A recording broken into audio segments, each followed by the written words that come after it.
ассалому алайкум ва раҳматуллоҳи ва баракатуҳ. бародари азиз, фаҳмидем масъалаи видеои рӯз дар бораи чие? Дар бораи мисол Палестин, Израил, Фаластину Израил да чӣ гап шид, чӣ хешид, чӣ нашид фаҳмидем яке ҷое бу хай бу фикротонро баъди гапои ма дар комментария бинависем, бо диққат бошед.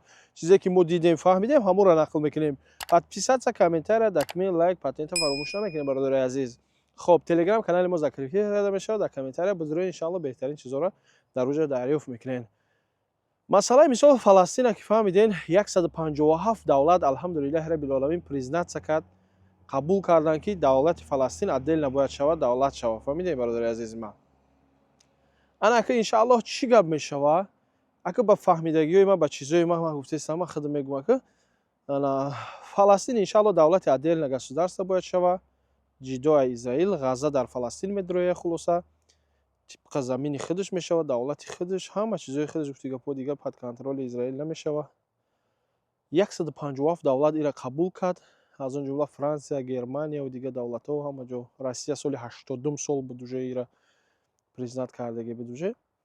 То что ваяй. Хай худоро шукр мегӯем, сипосгузорем. Не ки все-таки ҳароми бадбахтҳо коршон накарданд, мисоли қадар уҷара жез задан, ҳамо Ғазаро тит пит кардагӣ, ягон чиз мондагӣ нест, ҳама ба хок яксон шидагӣ. 40-50 ҳазор одам мурд, ҳамаро куштанд. ана ака едини цели израило ҳамин яҳудо ҳамин ки масалан мусалмон, арабо ё бисёр бо арабҳо мисол мусалмонҳоро нағз намебинанд, бояд ҳамашонро бизананд, бикушанд, нест кунанд. Целшон ёро патом хеле. хуб,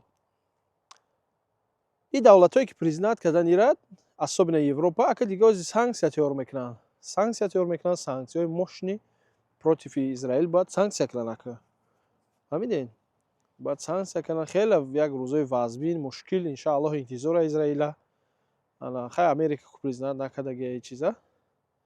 من در یک شی حیران میشم برادر عزیز که ببینین چقدر مقصد همیو پاتو رازویچ کی سخت دارند می اسرائیل مثال همین مسد میگن شا حتی باور کنین در کعبه کو همو جدا имом хатиб дошт, имом хатиб шон даже 10 сол ҳамуҷо имомӣ кард, ҳамун разведчики ҳамун Израил буд. Представете ки баъд ёфтан ба қапиданша, фаҳмиданша. ина бинен. ё ки худи дар ҳамун даруни Израил худаш специально гуфти гапо мақсад чиз дора, университети исломӣ дора, чиста яҳудиё худшон ҳамуҷо мехонанд. Қуръона ҳама чиза ёдшон метавонанд, исломӣ ислом бигем хабардоршон мекунанд. баъдан рӯишон мекунанд дигар ҷо кор. او ҷаго мусулмон хона чиста барои худшон ай. фаҳмидӣ? барои ҳамин ана ҳатто ӯ рӯз як видеои дигарам дидам, ҳатто ҳамин Хамасе ки буд ку мисол ҳамун dur омадан якум нападат кардан, мисол Израила баъдан ба ё сар кардан, ҳамира ҳатто 20 сол пеш хато накунам, ҳамира худшон создават кардаги буданд. ҳамин Хамас ҳамин Израил худш буда. И просто як ин хеле бигем як повод буд ки ё мисол задан, мо задем.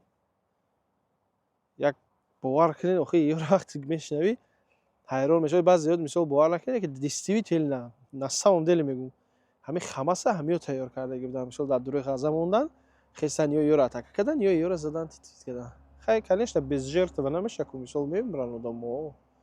не ки айт кадом тараф бисёр одам мурд. албатта Ғазада бисёр одам мурд. ҳамаи подстроени буд, бародари азиз.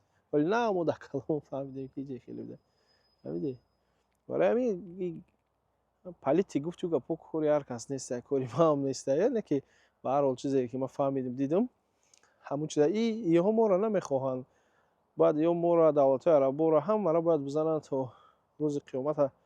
нест ки ки иншааллоҳ наметавонанд. иншааллоҳ наметавонанд.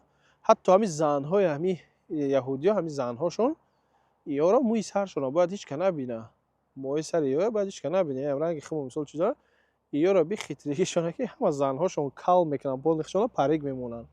баъз занҳои иё дар ҳамун Израил ҳамашон иё бояд служит кунанд, мисол дар давлатшон бояд хизмат кунанд. ин хеле правило доранд. рози бо нав як чизи дигаро дар ёдам зана. масъалаи президенти чизи Эрон буд ку Аҳмадинаҷод.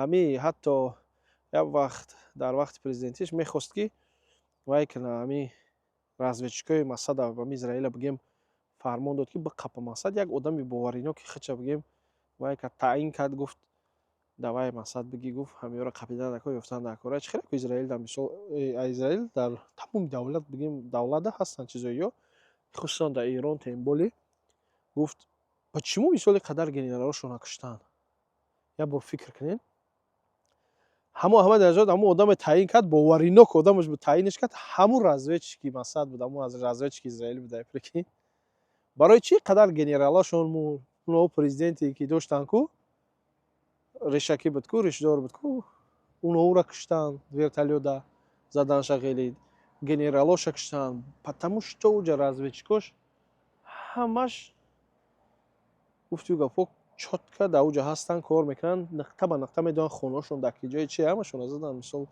куштанд яъне паст яъне ҳатто разведчикшон сахте аллоҳи меҳрубон дуо мекунем худои меҳрубон нигаҳбон бошаву не ки ба ҳар ҳол иншааллоҳ все-таки мусалмон ғалаба мекунад еврей ғалаба намекунад оне ки то рӯзи қиёмата худо медонад бо чӣ гап мешавад ҳамидед догу бошем бародари азиз хай ки ку бинем дальши давлати Фаластин чӣ хел меша чӣ меша бояд ака ждат кунем барои ҳамин хабарҳоро тез хабар гирем дар телеграм канала мепартом иншоаллоҳ огаҳӣ пайдо мекунем аллоҳ нигаҳбонтон бошад бародари азиз фикротонро комментария бинависед салому алайкум